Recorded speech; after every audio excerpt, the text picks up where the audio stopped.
यो हो बहसको साथमा कामना सेवा विकास बैंक, प्रगतिको आधार कामना सेवासँगको कारोबार।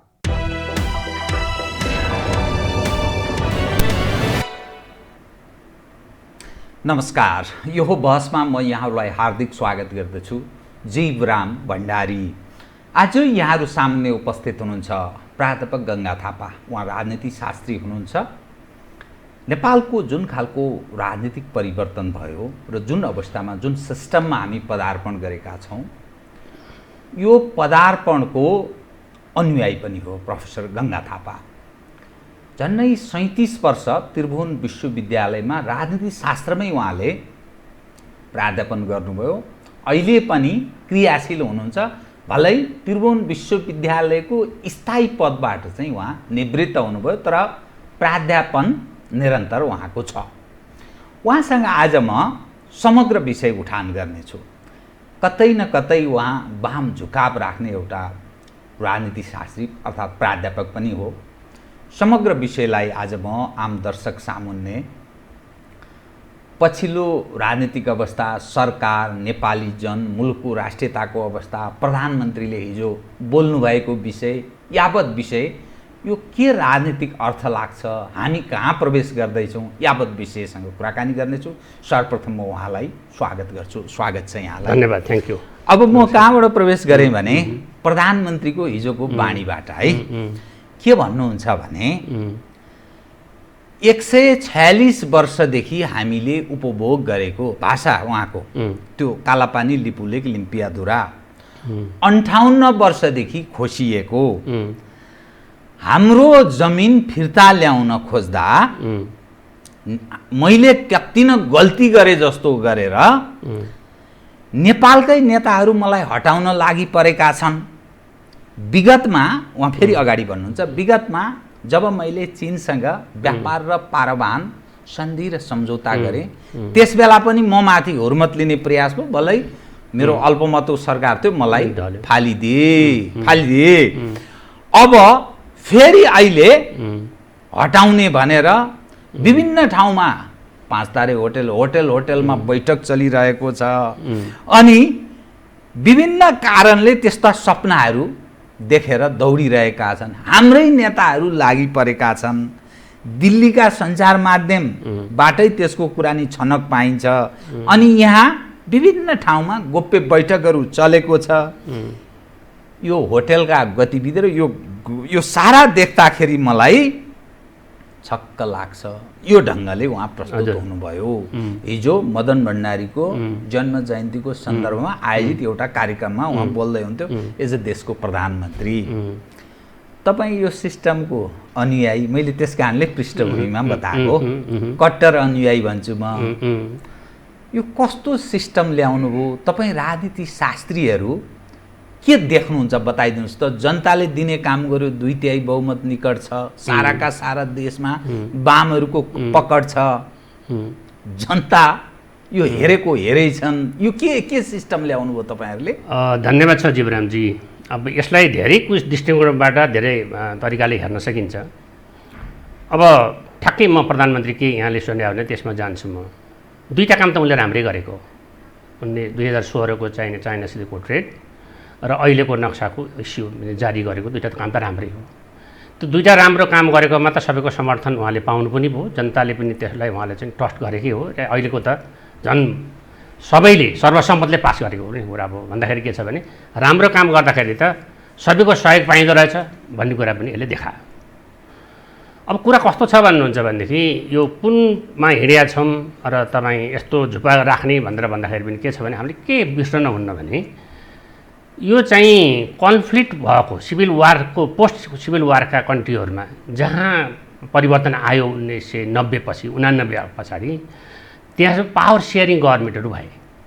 त्यसले राम्रै काम गर्यो। एउटा के छ भने स्थायित्व त्यसले दियो। संसारभरको कुरामा यहाँ गरिरहेको होइन। तर त्यसले 2टा कुरा दिएन। फेरि एउटा कम्पिटिसन भएन, एउटा एकाउन्टेबिलिटी भएन।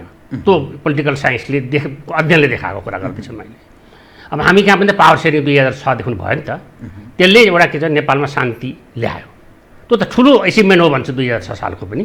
किनभने अहिलेसम्म भयो भए त कैयौँ मान्छेहरू मर्ने सन् 2006 को हाम्रो नेपालको कुरा गर्दा पनि जुन कम्प्रिहेन्सिभ पिस एग्रिमेन्ट भयो त्यसले किन भने विकास भएको भए राम्रो भएको भए त सायद 1996 को सिभिल वारै हुँदैन थियो होला। त्यो बेग्लै कुरा नजाऊँ। 2006 मा जुन भयो परिवर्तन भयो त्यसले त हामी कहाँ शान्ति ल्यायो भने पहिला 5-6 वर्ष शान्ति जस्तो भयो, फेरि 10 वर्ष अशान्ति जस्तो भयो, फेरि त्यहाँबाट त शान्ति नै आयो। ठिक छ। र 2015 सालदेखिबाट हामी एउटा नयाँ उसमा पऱ्यौँ, व्यवस्थामा हामी प्रवेश गऱ्यौँ। भन्नुहुन्छ तपाईँले मलाई चाहिने वाममती, म प्रोग्रेसिभ लिबरल प्रोग्रेसिभ त हुन् नै होइन, किनभने अग्रगामी सुधार गर्नुपर्छ, राम्रो हुनुपर्छ भन्ने त हो नै होइन। अब यसको 3 वर्ष वामपन्थी चाहिँ हुँ भन्नुहुन्न आफूलाई? होइन, प्रोग्रेसिभ हुने म किन नहुन्छु, मैले त्यो त हुने होइन। तर के भने त्यो चाहिँ 3 वर्ष मात्रै भयो हामीले नयाँ व्यवस्थाको संस्थागत रूपमा सुरु गरिराखेको कुरा होइन। यो 3 वर्षमै चाहिँ धेरै किसिमको चाहिँ परिवर्तन हुनुपर्थ्यो अथवा चाहिँ कायापलटै हुनुपर्थ्यो। अब त्यस्तो कहीँ भएको थियो तर मेरो स्टडीमा पनि छैन, मलाई थाहा पनि छैन त कसैले भने त्यो होला। किनभने समस्या त के छ भने त्यत्रो बिगेस्ट डेमोक्रेसी 62-63 देखिको परिवर्तनलाई नमान्ने यो पछिल्लो आफ्टर संविधान जारी पछिकोलाई आफ्टर इलेक्सन पछिकोलाई मात्रै होइन। किनभने राजनीतिले त के छ भने दिशा त लिनु पर्यो नि त, एउटा कुन पोलिटिकल सिस्टम हुने भन्ने कुरा त 15 सालको संविधानले ल्याएको हो नि त होइन। त्यहाँभन्दा अगाडि त हामी अर्को सङ्क्रमण कालमा थियौँ, किनभने त्यो चाहिँ इलेक्सन पनि नभएको र त्यसको अवस्थामा थियौँ। अब त्यो पनि बहुतै राम्रो किसिमले बहुत कठिन किसिमले आएको हो। अब यहाँले इङ्गित गर्न खोज्नु घरमा ठ्याक्क आइहाल्छु। त्यो के हो भन्नुहुन्छ भनेदेखि त्यो 15 सालको संविधान नल्याउन दिन पनि त शक्तिहरू त लागेकै थिए नि, हामीले देखिराखेकै कुरा हो नि होइन। हाम्रा चाहिने गणतन्त्रका पहिला राष्ट्रपतिले हातमा थुक लाएर त्यो पानो चाहिने फर्काएर जारी गरौँ कि नगरौँ भन्ने पनि हामीले देखेकै हो नि। तर थुकै लाग्नु भयो होइन, देखेको हामीले देखेको त त्यही हो। एउटा संविधान जनताका प्रतिनिधिले बनाएको संविधान, यो त केही नै खोस्टो जस्तो पनि हामीले देख्यौँ, त्यस्तो महसुस गरेँ मैले होइन। तर सुझबुझ त्यो बेलाका नेताहरूको, मैले यहाँसित पहिला पनि भनेको छु, प्रचण्डको सुझबुझ भन्नुहोस्, ओलीको सुझबुझ भनौँ, सुशील कोइरालाको सुझबुझ भन्नुहोस्, कमल थापाको भन्नुहोस् अथवा गच्छेदारको भन्नुहोस्, यिनीहरू राम्रोसित चाहिने त संविधानमा इस्यु गर्नेमा माने प्रमोलेसन गर्नेमा यिनीहरू नलाएको भए सायद त्यो संविधान आउँथेन। त्यो संविधान नआएको भए त अझ हामी कुन कस्तो अवस्थामा पुग्थ्यौँ भनेर तपाईँ कल्पना गर्न सक्नुहुन्न। त्यस हुनाले पनि पहिला यहाँसित कुरा गर्दा मैले के भनेको थिएँ भने जति जलाए पनि भयो, संविधान त आयो, एउटा आइसकेपछि त त्यसमा परिवर्तन त हुन्छ नै, यो एउटा फेलिजिबल डकुमेन्ट हो भन्दाखेरि त के भने 63 सालको परिवर्तनले यो कुरा ल्यायो। यसरी विचार गरौँ। र के छ भने 7-8 वर्षको चाहिँ झिङझिङ हुँदाहुँदै पनि संविधान आयो। त्यो बहुतै प्रकारले त प्रोग्रेसिभ संविधान हो, यसले मुलुकको ट्रान्सफर्मेसन गर्न सक्छ, त्यो पनि छ, त्यसमा केही कमीहरू पनि हुन सक्छ नि त, बेग्लै कुरा होला होइन। ल्याब चाहिँ 3 वर्षको अभ्यास हो। 3 वर्षको अभ्यासमा डिभिजन अफ अथोरिटी भइसकेको छ, त्यो ट्रान्सफर अफ अथोरिटी होइन, डिभिजन अफ अथोरिटी भइसकेको छ। त्यो भनेको चाहिँ स्थानीय निकायहरू प्रदेशहरूले आफ्नो अधिकार छुट्टै रूपमा लिएर बसिरहेका छन् भन्दाखेरि एक किसिमको चाहिँ डिभाइडेड सोभरेन्टी पनि हामीमा भइसकेको छ। अधिकारै भएन, केही न केहीको काम न काजको यो के संघीयता के प्रदेश सरकार त्यो भन्छन्। तर के छ भने उनले त एसर्ट गर्ने हो। त तपाईँले यहाँ फन्डामेन्टली मैले बराबर भन्छु के छ भने डिभिजन अफ अथोरिटी भनेको इनहेरेन्ट पावर हो, त्यो आफैले निर्माण गर्ने यो पावरहरू अब सेन्ट्रलले दिने होइन। सेन्ट्रलले दिने पावर भएको भए त त्यो विकेन्द्रीकरण भइहाल्छ, त्यो बुझ्नु पऱ्यो सबैले। अहिले भएको डिभिजन अफ अथोरिटी उनले मुख्यमन्त्रीहरू त्यहाँको सभाले आफ्नो पावरहरू आफै इनहेरेन्ट गर्ने हो, आफै जन्माउने हो आफ्नो शक्तिहरू दिने होइन। दिने भनेको त विकेन्द्रीकरण हो नि। त्यस हुनाले चाहिँ यो समय लाग्ला, 3 वर्ष अगाडि बढ्नु, त्यसबाट त्यसमा आयो होइन। त्यो एउटा कार्यक्रम राम्रै भइराखेकै छ। अब के भने अब त्यो एउटा भइराखेको छ भनेदेखि धेरै कानुनले धेरै कुराहरूको चाहिने कानुन बने, संविधान आइसकेपछि विगत 1 वर्षमा बनेका होला, त्यो आइराखेकै छ। यो अर्थमा चाहिँ तपाईँको चाहिँ अब केही पनि भएन र अब चाहिने धेरै ट्रान्सफर्मेसन भएन भन्ने किसिमको जुन किसिमको सडकको कुरा छ त्यो कुरासित म त्यति सहमत हुन सक्दिनँ, किनभने त्यो एउटै हुने होला। अब कुरा कस्तो भन्नुहुन्छ भनेदेखि अब जानेर पनि नजानेर पनि हामीलाई केही न केही शक्तिहरूको, खास गरेर दक्षिणको शक्तिहरूले त्यसलाई चाहिने हस्तक्षेप गर्ने र त्यसमा बेखुस आफ्नो पारेन भने त छँदैछ। अब प्रधानमन्त्रीले कुन सेन्समा भन्नुभयो त्यो त उहाँले भन्ने कुरा होला। त्यो नभने भएको भए पनि हुन्थ्यो, आफूले जानिराखेको भए पनि हुन्थ्यो, अरू काममा लागेको भए पनि हुन्थ्यो, त्यो पनि मेरो विचारमा होइन। त्यो मलाई यसो भयो भनेर नभनेको भए पनि हुन्थ्यो, किनभने बुझ्न त बुझिन्छ नि, हामीले सबैले बुझिराखेकै हो होइन। तर के भने त हटाउने त फेरि नेपालीहरूले नै हो होइन। तर त्यहाँ के रहेछ भन्नुहुन्छ भने मैले यसो इस्यु ल्याएर तपाईँ ल्याएको हुनाले मैले अलिक बताइदिन्छु। मलाई कसैले भनेको है, त्यो पार्टीका मान्छेहरूले एउटा किसिमको कम्प्लेक्स छ नेकपाभित्र नै, कम्प्लेक्स देख्यो। त्यो के कम्प्लेक्स? त्यो कम्प्लेक्स भनेदेखि हामी तल्लो जस्तो हेऱ्यो ऊ माथि गयो भन्ने जस्तो नि, किनभने हामीलाई छोड्यो यसले भन्ने किसिमको कम्प्लेक्सहरू नेतामा देखियो। प्रचण्ड त छुट्टै ब्याकग्राउन्डबाट आइराखेका मान्छे हुनुभयो त्यसमा होइन। अब अरू साथीहरू के रहेछ भने पहिला मदन भण्डारी छँदाखेरि चाहिँ अलिकति चाहिँ हाइरार्की जस्तो रहेछ, उनी अलिक माथि नै रहेछन् यिनीहरूको चाहिँ नि। अब मदन भण्डारीको व्यक्तित्वले सबैलाई खिचेको भन्दाखेरि पनि अलि उनीहरू त काटेका रहन्छन् मलाई भनेअनुसारै होइन। भन्दाखेरि जस्तो अब माधवजी भयो अथवा झलनाथजी भयो अथवा अरू ग्रुपहरू त हो, मदन भण्डारी यिनीहरू ओलीहरू एउटै काटेका रहेछन् तपाईँलाई। अब परिस्थितिले के भइदियो भने सबै त प्रधानमन्त्री हुन सक्दैन, हुने त एउटै मात्रै कुरा हो होइन। एउटै मात्रै भयो प्रधानमन्त्री ओली प्रधानमन्त्री भन्दाखेरि हामीलाई छोड्यो कि यसले, हामीलाई इग्नोर गर्यो कि यसले भन्ने किसिमको चाहिँ त फिलिङ चाहिँ भएको बराबर उहाँको कुराले देख्छु मैले होइन। त्यही संविधानिक के अरे नक्सा जारी गर्दा पनि यो त पार्टीले गरेको, ओलीले मात्रै चाहिँ यो चाहिँ क्रेडिट लिन पाउँदैन यो भन्ने कुरा त बराबर भनिराख्नु भएको छ नि। त्यो कम्प्लेक्स हो जसले भए पनि ओलीलाई मात्रै जस जान हुँदैन, यो पार्टीले पार्टीको नभए त उसले त इस्यु गर्नै सक्दैन नि, त्यो त अन्डरस्ट्यान्ड कुरा हो नि। त्यो भनिरहनु जरुरी थिएन, किनभने त्यो कम्प्लेक्स देखिन्छ उहाँहरूकोमा। यसो गरे हामीले यस्तो गरेर हामीले भने ठिक छ नि, त्यो पनि उनीहरूले पनि भने होला नि। पार्लियामेन्टको सार्वजनिक समितिले पनि के अरे राज्य समितिले पनि यसलाई छिटो इस्यु गरेर भनिराखेकै हो। तर के भने त्यो कम्प्लेक्स छ, त्यो कम्प्लेक्स जरुरी छैन। सबैको सहमत थियो नि त, त्यो नक्सा जारी सबैले सहमत गरे नि त भन्दाखेरि होल पोलिटिकल पार्टीले गरे भन्दाखेरि त्यो कम्प्लेक्स पनि निकाल्न जरुरी, फाल्न जरुरी छ होइन। ठिक छ, जति कुरा गरे पनि नक्साको कुरा गरे पनि टेडको कुरा गरे पनि फेरि कहाँ हो भने गभर्नेन्सकै कुरा हो। शासन चाहिने के छ भने सुशासन दिन सक्ने र परिणाममुखी शासन दिन पाउने, त्यो भनेको चाहिने छिटो न्याय पाउनु पर्यो अथवा त्यो करप्सनलाई हट्नु पर्यो अथवा चाहिँ नि राइट म्यान चाहिँ राइटमा जानु पर्यो। अब यो चाहिँ संरक्षणवादलाई हटाउनु पर्यो, नातावादलाई हटाउनु पर्यो। ती कुराहरू व्यापक गरेर चाहिँ नयाँ ल्याउने र त्यो भएन कि भन्ने कुरामा त त्यो सबैको उनै हो। तर कुरा के रहेछ भन्नुहुन्छ भने अघि नै मैले भनिसकेँ, त्यो चाहिँ ठ्याक्क अब भनौँ न, अब इन्डियामै पनि कुरा गर्दाखेरि मोदीलाई त पार्टीले केही अङ्कुश लगाइराख्दैन नि। हामीमा संस्कार पनि छैन भने ऊ प्रधानमन्त्री छन्, पार्टीको अध्यक्ष कोही छ, त्यहाँ कमिटी छ, मुलुक चलाउने जिम्मेवारी दिएछ। उसले यसो गर फेलाउन मान्छे मेरो मान्छे, राजदूत बनाइदिए मेरो मान्छे, ऊ बनाइदिए मेरो मान्छे, सचिव बनाइदिए मेरो मान्छे, न्यायाधीश बनाइदिए भने त त्यहाँ पार्टीका मान्छेले त भनिराखेको छैन नि त। तर यहाँ त्यो छ, त्यो पनि एउटा समस्या छ। जुन प्रधानमन्त्री भयो भने आज त ओली छन्, भोलि बिहान प्रचण्ड भयो भने त्यही नै हुन्छ, किनभने उसलाई काम गर्न त्यो सबै मिलाउने काम चाहिँ प्रधानमन्त्रीकै हो। फेरि सबैलाई ब्यालेन्स मिलाएर सन्तुलन मिलाएर अगाडि बढ्नु पनि पर्छ पार्टी सिस्टममा, त्यो पनि पक्का कुरा।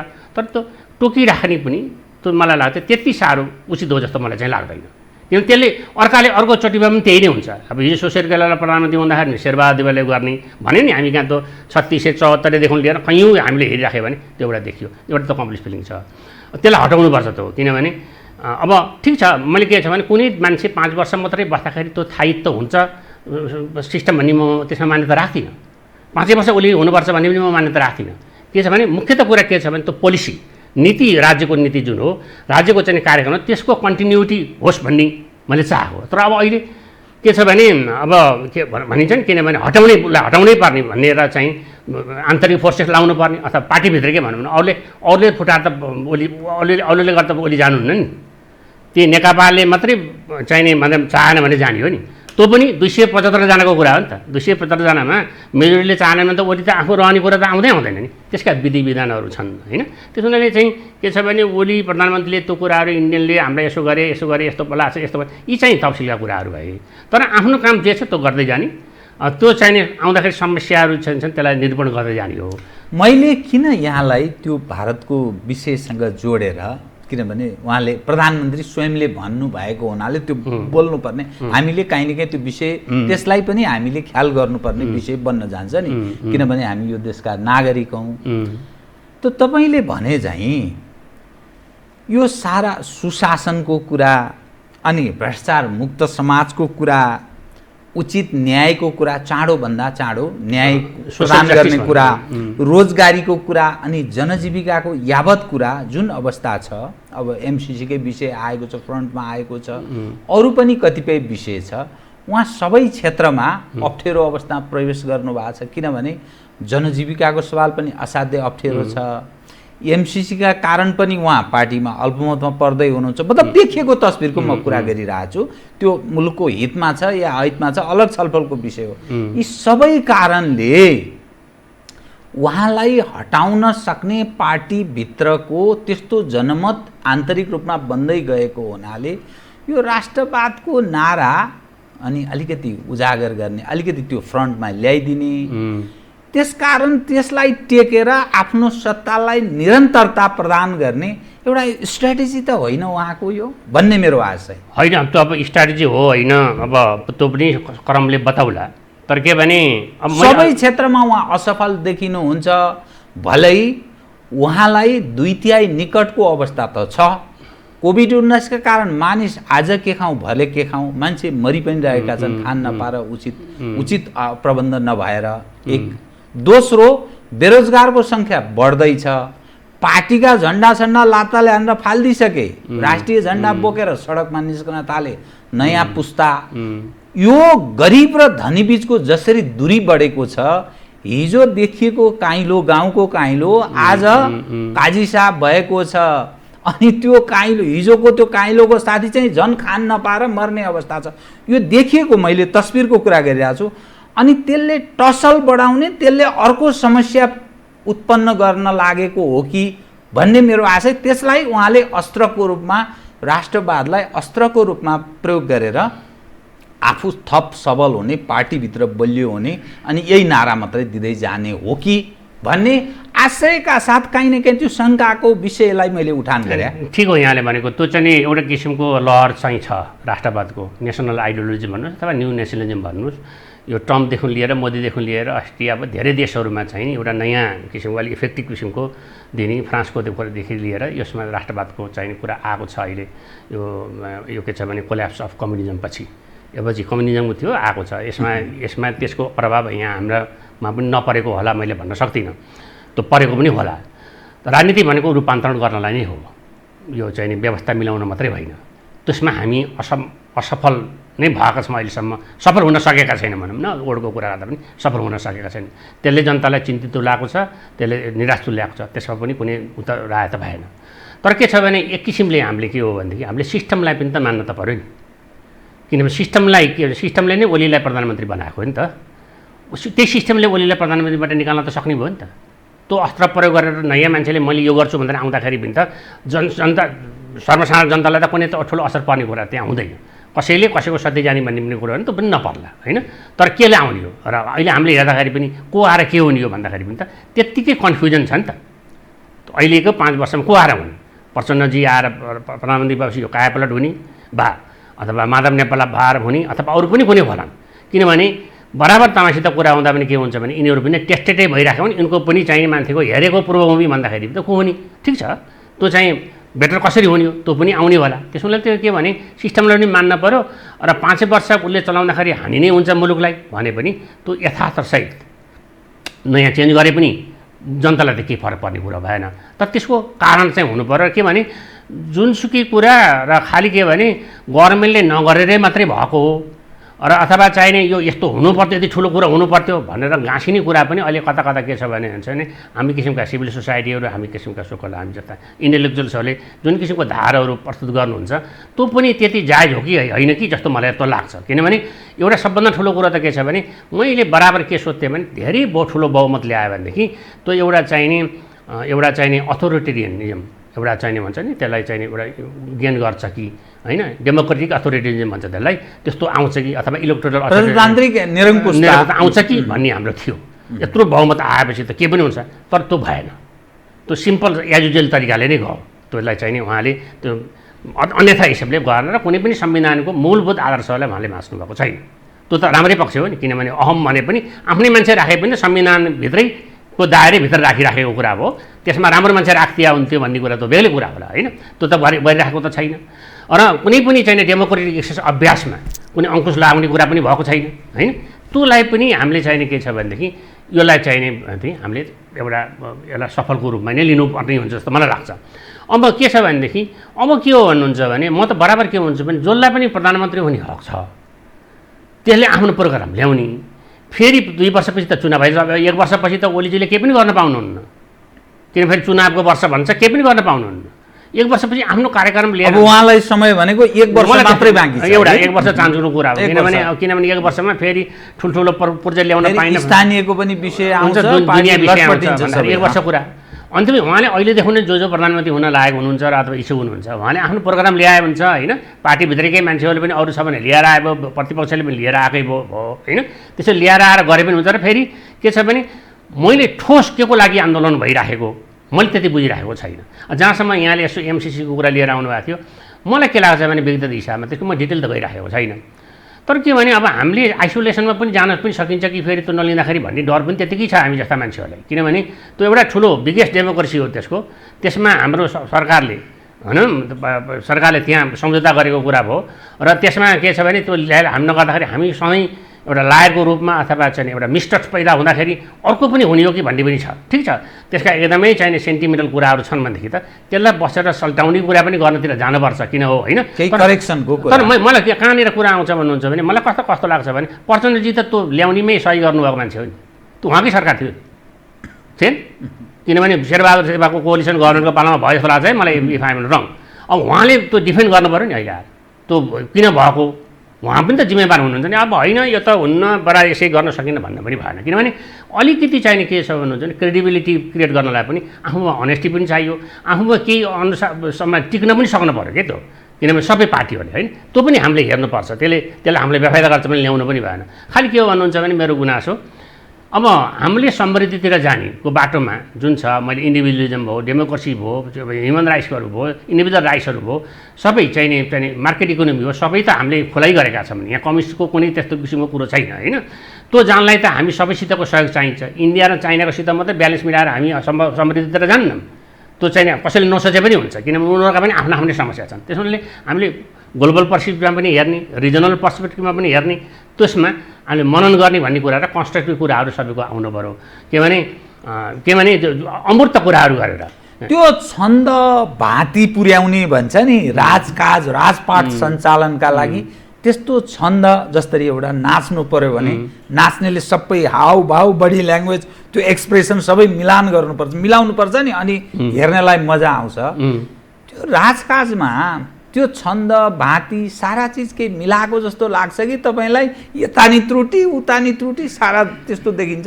अब एक किसिमले डिसफङ्सनलै छ त्यो चाहिने पोलिटिकल सिस्टम, त्यति फङ्सनल छैन कि भन्ने त त्यो पक्का सबैले महसुसै गरेको कुरा हो, किनभने समयमा निर्णय गर्न सक्छ। इन्डिसिसिभनेस अथवा इन्डिसिजनको कुरा त छ तपाईँको भन्नु न। अब शिक्षा क्षेत्रमा विश्वविद्यालयमा 6, 7, 10 महिनासम्म 1 वर्षसम्म तपाईँको भिसी नियुक्त हुन नसक्ने, अब अरू अधिकारीहरू नियुक्त हुन नसक्ने, कर्पोरेसनमा त्यस्तै हुने। के भन्नुहुन्छ भनेदेखि अब संवैधानिक आयोगमा कानुन मन्त्रीले भनेको कुरा बुझ्दै भने 39वटा पदहरू खाली रहने, त्यो एक किसिमको डिफङ्क्ट भयो नि त, त्यहाँ चाहिँ मान्छेहरू नभरिसकेपछि त डिफङ्क्ट भयो, त्यो संस्थाले काम गर्न सकेन। त्यस्तो हुने गर्दाखेरि त के छ भने त्यो चाहिने के छ भने प्रपरली चाहिने फङ्सन नगरेको भन्ने कुरा त मैले भन्नै परेन। अनि यस्तो अवस्थामा नेतृत्व यस्तो छ, झन्नै 2/3 बहुमत निकटको सरकार छ, एउटै पार्टीको यत्रो राम्रो सबै क्षेत्रमा स्थानीयदेखि प्रदेशदेखि केन्द्रसम्ममा न भूतो न भविष्यत भन्दा नि हुन्छ। यो तहको सुविधाजनक अवस्था भोलिका दिनमा हुन्छ कि हुँदैन, तर हिजो त थिएन, हिजोका दिनमा थिएन कहिल्यै। अनि कसरी चल्छ त बताइदिनुहोस्। यस्तो भएन सबै कस्तो छ, किनभने 1 वर्षपछि त फेरि अब चुनावमा होमिहाल्छन्, अनि जनताको टाउकोमाथि फेरि गिर खेल्ने, महँगी थपिदिने, आउने ओलीजी नभए भोलि प्रचण्ड आउने ऊ टेस्टेड, माधवजी आउने ऊ टेस्टेड, झलनाथजी आउने, या त्योभन्दा अझ पर गए शेरबहादुरजी आउने, 72-73 वर्षको हुनुहुन्छ, अब उहाँ नभए अर्को आउने। यी त सबै यो त जनतामाथि आउने, गिर खेल्ने, खाने, अनि फेरि ठुलो कुरा गर्ने, फेरि 5 वर्ष त बिजोग पो हुने जस्तो देखियो। होइन जीवरामजी, त्यसमा म अलिकति असहमति राख्छु भने त्यो त्यति छिटो डेमोक्रेसी भन्ने कुरा यसले कम्प्लेक्स पनि हो, डिफिकल्ट टु चाहिने के छ भने सस्टेनको कुरा हामी गर्छौँ नि होइन, प्राप्त गर्न गाह्रो, difficult to sustain, easy to lose भन्छ होइन, इजी टु लुज होइन, किनभने त्यो समस्या आउँदो रहेछ। बेलायत अमेरिका पनि आयो भनौँ न, बेलायत हाम्रो जस्तो ओली जसरी जानुभयो चाहिने भनेर जानुभयो, म अस्पताल भनेर चाहिँ जान्छु भने किडनी चेन्ज गर्नलाई, त्यो बोरिसले पनि ठ्याक्क गइदियो र भेन्टिलेटरमा बस्थ्यो, कसैलाई अधिकारै दिएन।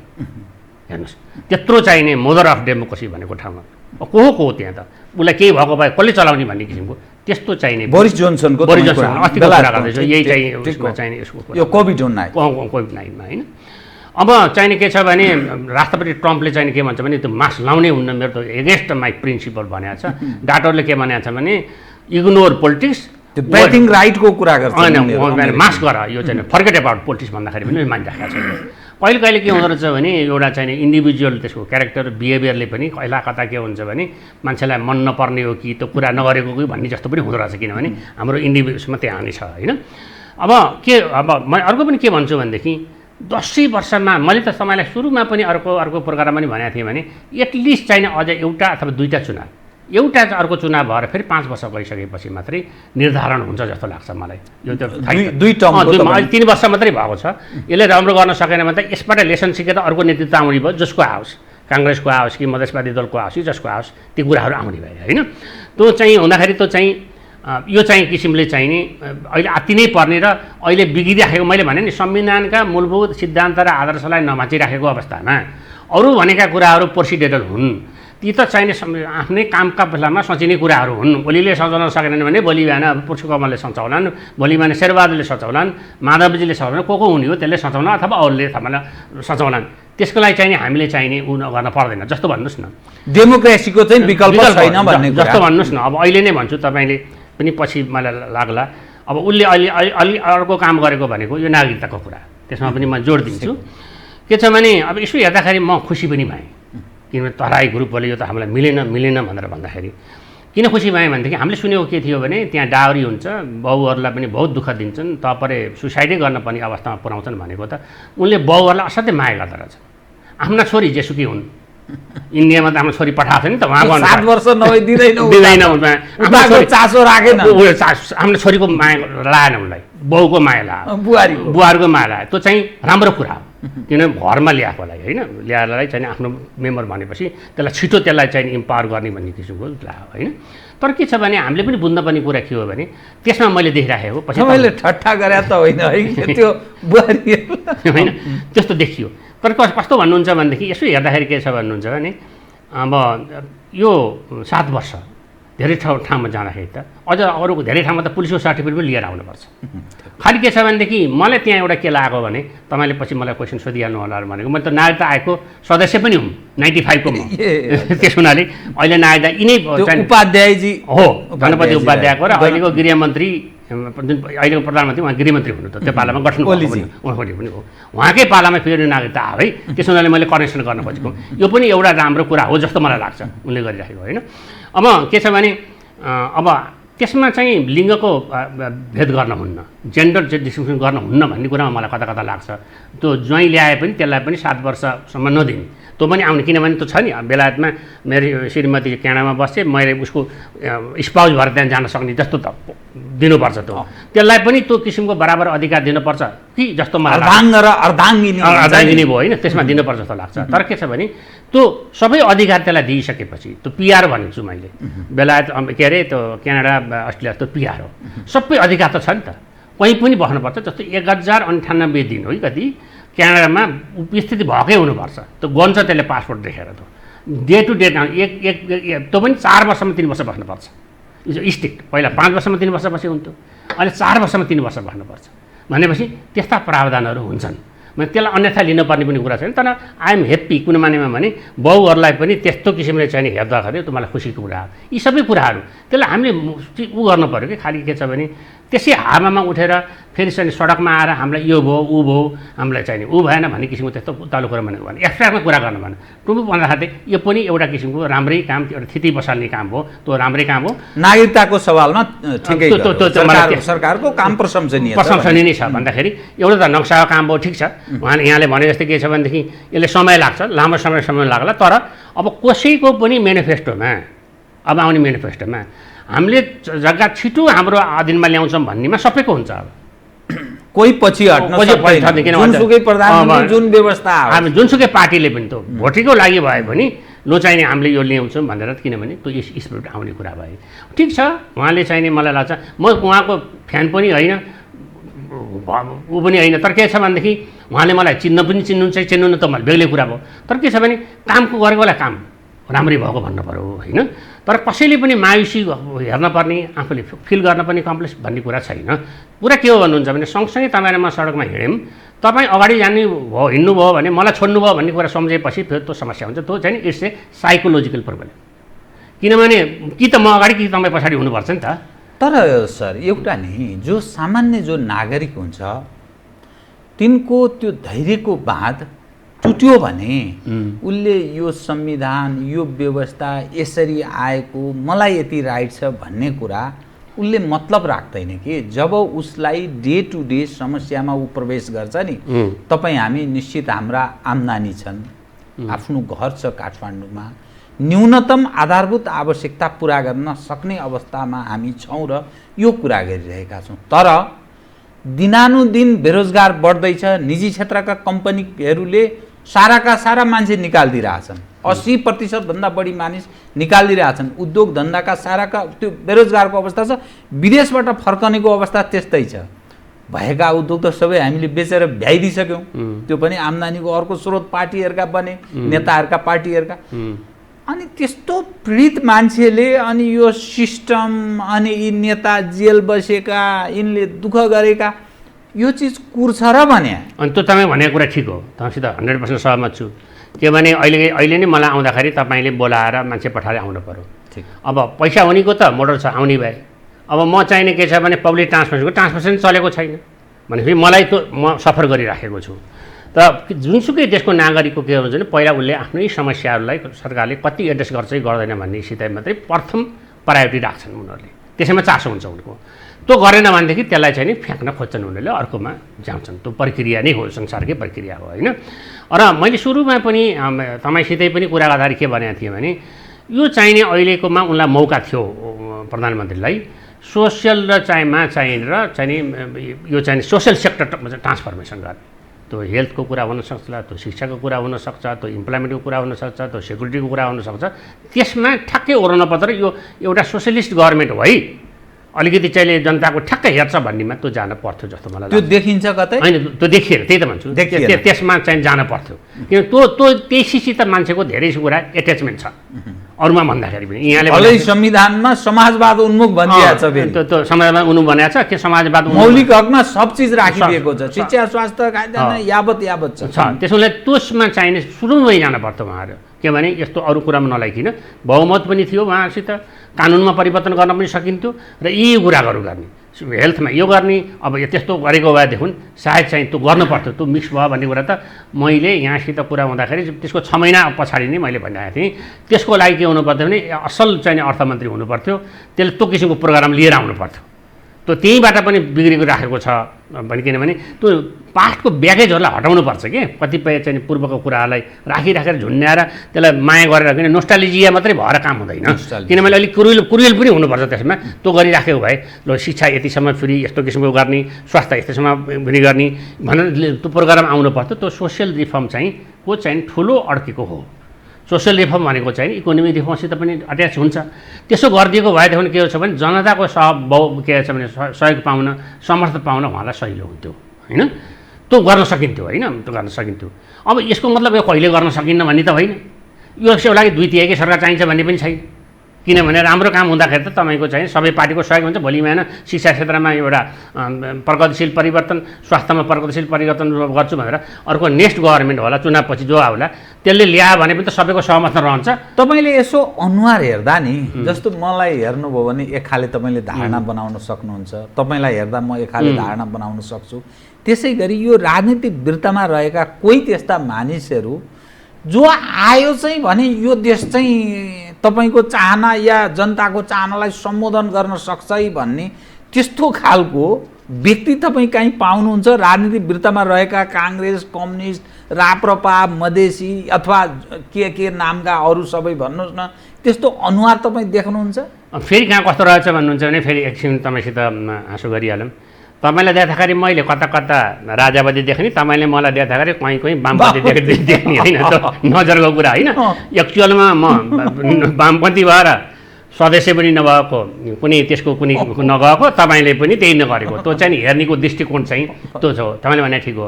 तर के भने डेफिनेटली रूपमा अब यो अहिलेको जेनेरेसनको लिडरसिप छ तिनीहरू चाहिँ एक किसिमले आउटडेटेडै भएको हो, त्यसमा त कुनै नै रहेन। किनभने उहाँसित अब धेरै क्षमता जो भए पनि अघि नै यहाँले नाम लिनुभएकोमा उनीहरूसित धेरै ठुलो किसिमको एनर्जी रहेन।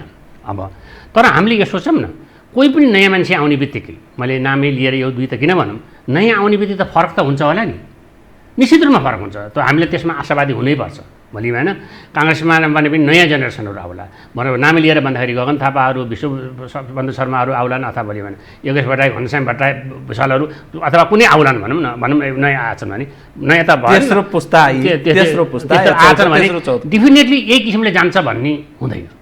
के भने त्यो त अब आउँदाखेरि त अब अलिकति एजुकेटेड पनि मान्छे आउँछ, अलिकति बुझेको मान्छे पनि आउँछ। यसको मतलब अहिलेका नेताहरूले बुझेको छैन भन्ने होइन, बुझे पनि आफू परिवर्तन भइरहेको छैन, ओल्ड माइन्डसेट छ। अघि यहाँले भन्नुभयो नि, तपाईँले घनश्यामको नाम लिनु हो, घनश्यामजी कृषि प्रधान देशको कृषि मन्त्री हुनुहुन्छ, गगन थापा नाम लिनुभयो, उनी स्वास्थ्य मन्त्री भएर नेतृत्व त पहिले भइसकेका, योगेशजी नाउ इज मिनिस्टर। होइन त्यो त घनश्यामजी पनि छन्। मैले खालि चाहिँ यसो नाम लिने क्रममा मात्रै लिइराखेको, कुनै मान्छेले भोलि बिहान नेतृत्व पाए होइन, भोलि बिहान चाहिँ भीमरावले नै नेतृत्व पाए अथवा कसैले पायो भने पनि फरक त हुन्छ होला नि त। किनभने हामीले त्यो आशा राख्नुपर्छ। त्यो भएन भने त फेरि के छ भने डेमोक्रेसी भनेको त के छ भने लाइफ टाइम डुब्ते परालको त्यान्द्रो भन्छ, हामी मोनार्कीमा छैनौँ नि, मोनार्की नभए त हटाउने पर्छ भनेको हामी अथोरिटेरियन सिस्टममा पनि छैन भन्दाखेरि त people have every right to change त हामीलाई छ। 5 वर्ष त्यसले खाला त्यो आवधिक म्यान्डेटै हो, त्यसमा गरेन भने त अब भोलि बिहान ठुलो कोअलिसन भएर आउने पनि छ। जनता अझै शक्ति, किनभने ऱ्यास्कल्स थ्रो आउट भन्छ कि पोलिटिकल साइन्समा, त्यो इलेक्सनमा त्यो फटाहरूलाई चाहिँ नि हटाउने मात्रै एउटा कारण के हो भने इलेक्सन थोरै त्यसलाई फाल्दिने होइन। त्यसमा त्यस्तो कोअलिसन बन्न सक्छ सबै साथीहरूको, अथवा त्यो पनि आउन सक्ला। खालि के भन्छ भने फेरि अब हामी फेरि पुरानैमा फर्काउने यो हुने भनेर भने नि अघि नै त्यो नोस्टाल्जिया कुराहरू त्यो आउन सक्दैन होइन। अब यहाँ अर्को विषयको व्यवस्था आउने त्यो पनि हुँदैन। अब के भने त्यसले अरू गर्छ त्यो आउने यस्तै चलिरहन्छ भने अर्को 5-7 वर्ष त यस्तै चल्छ। त्यो के भने किनभने एउटा चुनाव यो भयो, यसबाट धेरै लेसनहरू अर्को गभर्मेन्टले चुनावपछि एउटा आउँछ। किनभने नयाँ मान्छेहरू पनि आउन सक्ने सम्भावना रहन्छ। रहिसकेपछि के भनेदेखि अब यसै त चल्दैन है भनेर भन्ने किसिममा आफैमा पनि परिवर्तन हुन सक्दैन। यिनै मान्छेहरू अहिले नेतृत्व भएका मान्छेहरू पनि त परिवर्तन त भइराखेकै छन्। मैले किन तपाईँलाई यो विषय उठान गरेको भने म कङ्गो भन्ने देश पुगेको छु, इथियोपिया पनि पुगेको छु, अनि त्यो कङ्गो र इथियोपियाको बिचमा अरू देशहरू पनि छन्। ती देशहरू पनि अर्थात् अफ्रिकी देशहरू, त्यहाँ पनि यस्तै सिस्टम छ कि त्यो 30औं वर्षदेखि एउटा आउँछ, परिवर्तन हुन्छ, अर्को आउँछ, मतलब मान्छेले फेरिरहन्छन् अनि डेमोक्रेटिक प्रक्रियाबाटै फेरि चुनाव पनि हुन्छ। तर मुलुक चाहिँ यस्तै अब इदी अमिनले नि चलाएको थियो। मतलब यो पिपुलकै तर्फबाट आएका गरिब तल्लो तन्नम परिवारबाट आएर राष्ट्र प्रमुख या देशका सरकार प्रमुख भएकाहरूबाट पनि त्यो भएको छैन कि। लामो अनुभव, तपाईँ त राजनीति शास्त्रको एउटा प्राध्यापक भएको हुनाले, त्यसमा पनि तपाईँ अब्बल दर्जाको प्राध्यापक भएको हुनाले यो यावत हेर्दा पनि त्यस्तो देखेन। त्यस कारण पिपुलको म्यान्डेट लिएर मुलुकलाई हुन्छ भन्ने कुरा मान्ने कसरी भन्ने दृष्टिकोण पनि रह्यो। यस्तो छ हेर्नुहोस्, अब के छ भने अब हामी धेरै लामो समयसम्म अथोरिटी विभिन्न किसिमको सिस्टममा हामी गइराखेको कुरा हो। तपाईँले भनेको कुरा सही हो। कतिपय मुलुकहरूमा चाहिँ नि यो चाहिँ नि लिडरसिपको क्वालिटी यसरी चाहिँ नि डिक्लाइनिङ भएर गएको छ, इन्क्लुडिङ मैले अघि नै भनिहालेँ एकदम एडभान्स डेमोक्रेसीहरूमा पनि र स्टेबल डेमोक्रेसीहरूमा पनि त्यो लिडरसिपको क्वालिटीहरू कम भइराखेन र नयाँ जेनेरेसनले चाहिँ नि पोलिटिक्समा चाख नलिएको अवस्था आउँदाखेरि ओहो अब यो त धान्न पनि गाह्रो छ भन्ने किसिमको त जहाँसुकैको समस्या हो यो होइन। तर समस्याले त फेरि त्यसको विकल्प पनि खोजिदिनै होला होइन। र मलाई लाग्छ के छ भने म अब गाउँको मान्छे, अब गाउँमा चाहिँ होइन गाउँको मान्छे अब अहिले जुन किसिमको तलमा छ, जुन थिएटर पनि हो तल्लो उसको लोकल गभर्मेन्टहरूको, त्यहाँ जनताको नजिक मान्छेहरू नै छन्। अब उनले राम्रो काम गरे भने भोलि बिहान हामीले आउँछौँ भन्नेमा पनि त्यहाँ नै छ। के भने त्यसो हुनाले हामीले चाहिँ तत्कालै चाहिँ एकदमै बिग्रिहालेको अवस्था छ र नेपालमा एकदमै केही पनि हुँदैन भन्ने किसिमको चाहिँ अवस्था आइसकेको अवस्था हो जस्तो मलाई चाहिँ लाग्दैन। किनभने धेरै कुरा त फङ्सनिङै छन्, होइन वेल फङ्सनिङ। त्यसमा तपाईँ एउटा फङ्सनिङ त छँदैछ। मैले भने एउटा के छ भने अराजक तत्त्वहरूको अब त्यो आउन सक्छ, तपाईँले डेलिभर गर्नु भएन अथवा तपाईँले सम्बोधन गर्नु भएन भने त फेरि एक किसिमको मोबोक्रेसी आउन सक्छ। पिपुलमा त फ्रिडमै छ, यो चाहिने के छ भने डेमोक्रेसीमा त सबैलाई बोल्न त हकै छ होइन, त्यसले त्यो लिन्छ कि भन्ने कुरा। तर मान्छेले यसो बुद्धि पनि गएका छन् जस्तो लाग्छ कतिपय मान्छेहरूले, के को लागि यिनीहरू फाइट गरिरहेका छन् त भन्दा अहिले हामीले देखिन्छ नि त। अहिले नै हेर्दाखेरि तपाईँको बसमा अर्को बसमा हेर्दाखेरि त कुनैले यो एकदम ठिक, कुनैले एकदम बेठिक, एउटा ठिक हो भन्ने के खालका मान्छे पनि छन्। तर के छ भने विकल्प दिन सक्ने आउँछ र यसको चाहिँ जनताले आउँछ भने त उसले जनताबाट त जान त जो पनि जाने नि भयो। मैले भन्न खोजेको के भनेदेखि धेरै कुराको प्रगति पनि परिवर्तन भइराखेकै छन् नि यिनीहरू, होइन र? त्यत्रो चाहिने भनौँ एक दलीय तानाशाही चाहिने कम्युनिस्ट सिस्टम लिएर आउने र सरबारको आउने भन्ने कुरा मात्रै कम्पिटेटिभ पोलिटिक्समा त आइराखे त। 14-15 वर्षको कुरा हो, अहिले 14 वर्ष भएन। 2006को चाहिँ 55 जीहरूको उता सेटलमेन्ट पछि त अहिले आएर 14 वर्ष मात्रै भयो नि। 14 वर्ष मात्रमा हामीले चाहिँ नि यो नै भएन, उनले गरेनन्। अब एउटा चाहिँ नि प्रतिस्पर्धा राजनीतिमा आए, उनले पनि बुझ्दै गए, जनतालाई पनि अब एड्रेस गर्नुपर्ने छ, अब हामीले मात्रै त्यस्तो हुँदो रहेछ भन्ने किसिमको त धेरै ग्रुपमा धेरै पार्टीहरूमा त रिफर्मेसन त आएकै छ त।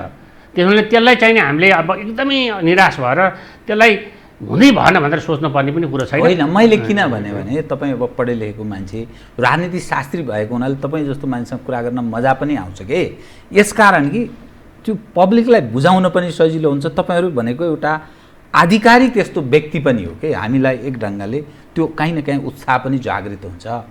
तपाईँले बारम्बार अथोरिटेरियनको जो कुरा गरिरहनु भएको छ नि, त्यो कम्युनिस्टहरू लक्षित छ कि पूर्व राजावालासँग लक्षित तपाईँले विषय उठाउनु? होइन, अथोरिटेरियन कम्युनिस्टहरू लडेको 10 वर्ष आन्दोलन भएको त कम्युनिस्ट ल्याउनलाई भन्ने आन्दोलन भएको नि त। त्यो चाहिँ नि वान पार्टी डिक्टेटरसिप भन्ने कुरा थियो।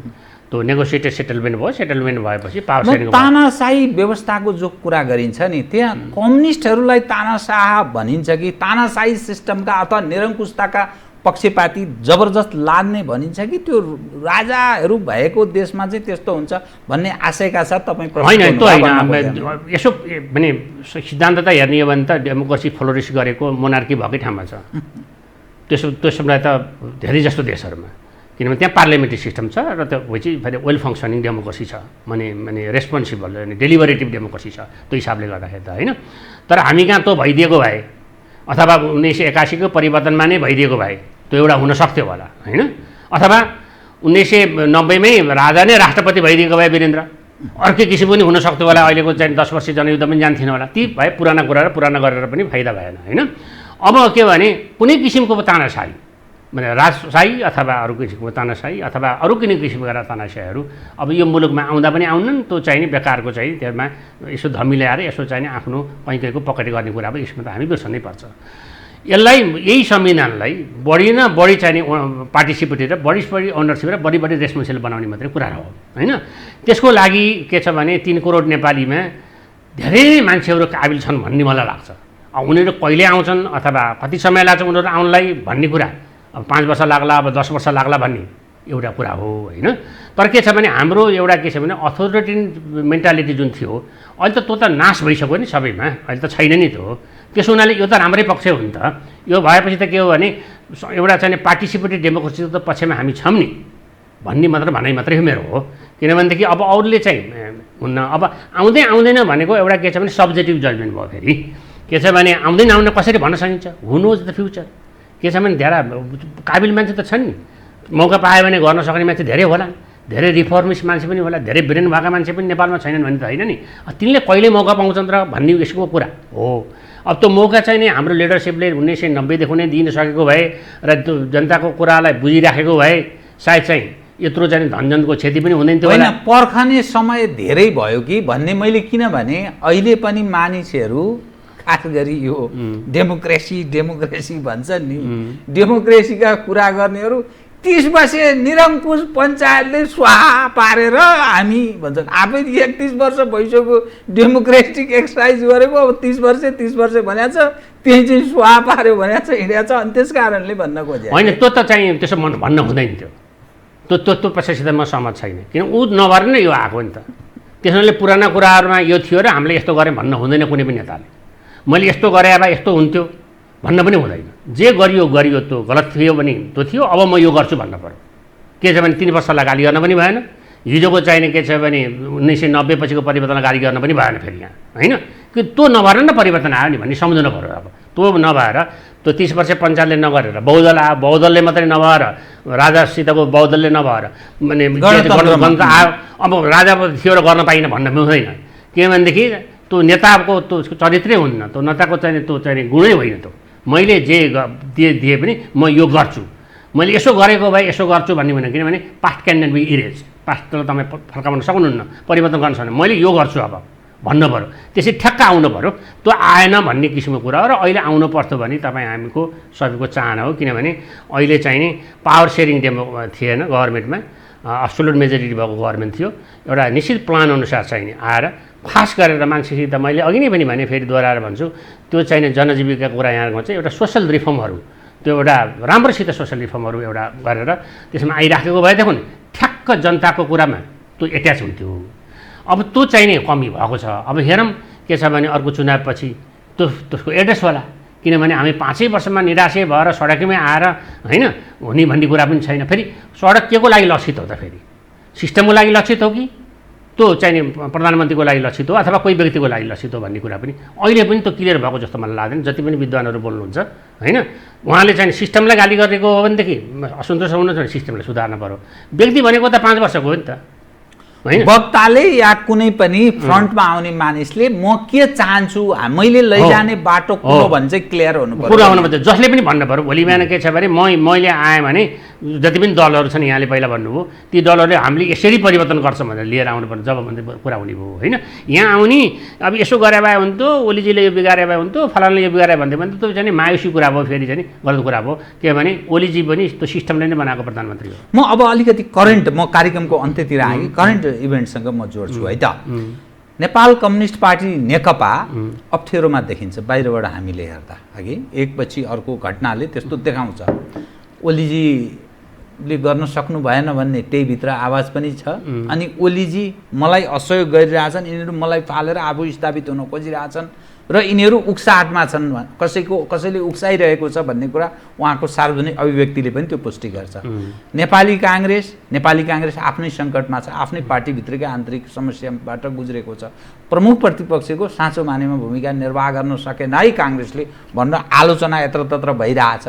अर्कातर्फ जो सिभिल सोसाइटी, जसलाई नागरिक समाजको हामी कुरा गर्छौँ, त्यो 62-63 भन्नुहोस् अथवा 46 सालमा ती कथित सिभिल सोसाइटीहरू सडकमा यत्रतत्र देखिन्थे, ती अहिले सबै पट्टी लाएर बसिरहेको छ। तिनको कुनै दबाब अथवा कुनै भूमिका पनि छैन। यावत दृश्य सबै हेर्दाखेरि तर यथार्थमा त मान्छे पीडित छ, मान्छे मरिरहेछ, खान नपा, बेरोजगार छन्। एकपछि अर्को मानिसको त्यो पाइलअप हुँदै गइरहेछ। जो मानिस तनावमा छ त्यो पाइलअप हुँदै गइरहेछ। यसले कतै बड्याङ बुडुङ एउटा स्थिति सिर्जना त गर्ने होइन, किनभने यो देशमा यो राजनीतिक दल मात्रै तागत त छैन नि त। काङ्ग्रेस र कम्युनिस्ट अथवा अरू खाले त्यो खुद्रे पार्टी मात्रै छैन, अरू खाले तागत पनि छन्, आन्तरिक अरू खाले तागत पनि छन्, बाह्य अरू खाले तागत पनि छन्। र नेपाली सोसाइटी एक त बुझकी पनि छ, दोस्रो कुरा काहीँ न काहीँ विकल्पको खोजीमा निरन्तर लामो समयदेखि, त्यो चाहे पञ्चायतको विकल्प भन्नुहोस्, चाहे बहुदलको विकल्प, या अहिले पनि त्यस्ता आवाजहरू यता कता उठ्ने गर्छन्। त यस्तो स्थितिमा तरल अवस्थामा छ नेपालको राजनीति भन्ने तपाईँलाई लाग्दैन? किनभने भारत र चीनको एउटा स्थिति छ, भारत र नेपाल बिचको एकखाले वाक युद्ध जस्तो प्रारम्भ भएको छ। प्रधानमन्त्रीको कुरा सुन्दा अमेरिकनहरू पनि सशङ्कित जस्तो। नेपालको आन्तरिक राजनीतिहरू बाह्य तागत काहीँ न काहीँ भूमिका खेल्छ भन्ने कुरा पनि विषय उठ्छ। यो दृश्यलाई एकदम संक्षिप्तमा कृपया। होइन, एउटा यस्तो छ हेर्नुहोस्, ठन्डाले के पर्छ भने प्रजातन्त्र भनेकै अनिश्चितता हो। अनिश्चितता हो, किन 5 वर्षको कुरा हो। 5 वर्षपछि त फेरि अर्को कुरा आउने भयो। त्यसलाई हामीले यसरी बुझ्नु पऱ्यो होइन। यहाँले भनेको कुरा के छ भनेदेखि बिल्कुलै यो चाहिँ व्यवस्था गर्लाङ गुर्लुमै गएर जनताले चाह्यो भने त्यो पनि होला, त्यो पनि नहोला, किन जनता त पिपुल पावर्स मुभमेन्ट भन्छ पनि हामीले, त्यो चाहिँ त्यो पनि होला, त्यो होला होइन। अब त्यस्तो ग्रुपहरू होला पनि, त्यो आफू स्थापित हुन चाहने ग्रुपहरू पनि होला, त्यो पनि होला। तर के छ भन्नुहुन्छ भने फेरि पनि कुरा केही आउँछ भनेदेखि त्यसले कसले नेतृत्व लिएला। हामी बाहिरको कुरा हो, बाहिरका ग्रुपहरूले त अघि नै यहाँलाई मैले निवेदन गरिसकेँ कि केही न केहीको आफ्नो इच्छा त राख्दा रहेछन्। हाम्रो 10-12 वर्षदेखिबाट हामीले हेरिराखेकै कुरा छौँ नि होइन, त्यसमा कुरा भएन होइन। अब ल्याएर कसलाई स्थापना गर्ने फेरि उनले बाहिरकाले त्यस्तो पपेट त ल्याउनु पऱ्यो नि, त आउने त फेरि पपेटै हुन्छ फेरि होइन। को पपेट ल्याउने? मोनार्कीको पपेट ल्याउने त्यसको खरानी पनि छैन। अब के छ भने अब मिलिट्रीको चाहिने लिएर आउने त्यो पनि पपेटै भएर आउने हो, त्यो त चल्दैन नि। जनमत भएर माथिबाट तलसम्म भएको संरचना भएका पोलिटिकल पार्टीहरू हुँदाखेरि त यहाँ अस्थिरता हुन्छ भने बाहिरको पपेटले त त्यो निकाल्ने पनि कुरा हुन्न। फेरि के छ भने ठुलो म्यासाकर भन्ने पनि कुरा, त्यो चाहिँ कुरातिर हामी जाने कुरा पनि भएन, त्यो असम्भव भन्ने कुरा हामी जाने पनि कुरा भएन। यहाँले भनेको के छ भने विपुलको चाहिने ऊ भएछ भने विकल्प त नभएपछि त त्यो अथोरिटी नै भइहाल्यो नि, विकल्प त जसले पनि खोज्दै भए। यो भएन भने ओलीको भएन भने अर्को प्रधानमन्त्री बनाए हुन्थ्यो कि भनेर विपुलले कसैले चाहने कुरा हुन सक्ला होइन। त्यो पनि त सही छैन त। त्यो पनि पार्टीले भोलि भने उहाँलाई अब तपाईँ बस्दिनुहोस् भनेपछि त उहाँ बस्नुहुन्छ नि, उहाँले आफ्नो बलजफत गरेर बस्ने कुरा पनि भएन। 275 जनाले भोट हालिदिए त सिद्धिहाल्यो नि, फिनिस, घन्टामा फिनिस हुनुहुन्छ होइन। त्यसो हुनाले त्यसमा पनि हामीले कुरा गर्नु भएन। तर हामीले के छ भने जहिले पनि हामीले अप्टिमिस्टिकै सोध्नु पऱ्यो। र के भने यो के छ भने मैले अघि नै भने कि यसलाई धेरै गाह्रो छ डेमोक्रेसीलाई चाहिने स्थापना गर्न र त्यसलाई सधैँ चाहिने चाहिँ एउटा ठाउँमा राखिराख्न।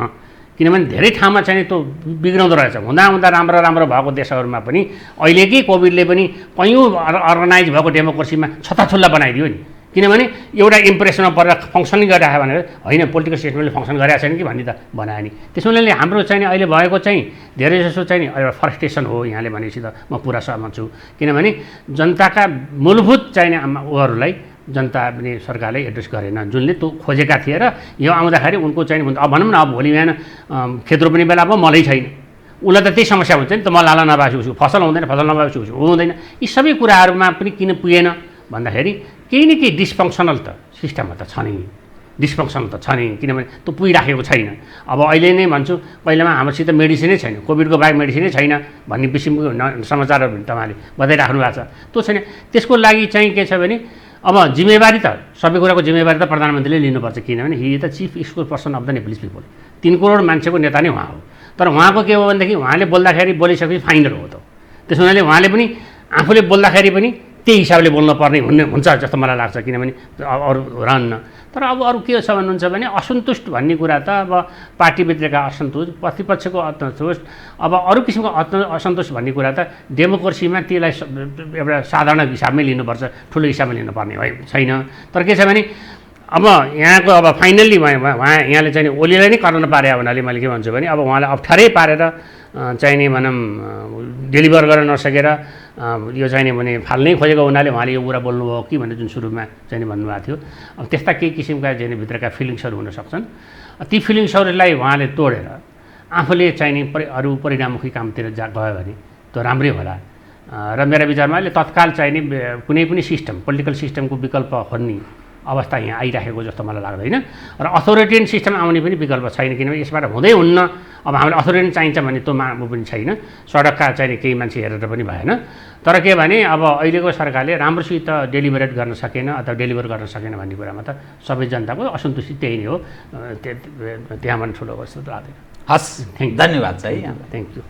आदरणीय दर्शकवृन्द, उहाँ हुन्थ्यो प्राध्यापक गङ्गा थापा, राजनीतिशास्त्री। समसामयिक विषयमा केन्द्रित रहेर गरिएको कुराकानी। म लगायत मेरो सम्पूर्ण युनिटलाई कार्यक्रमबाट बिदा दिनुहोस्। तर यो हो टेलिभिजन, हेर्दै रहनुहोला। नमस्कार।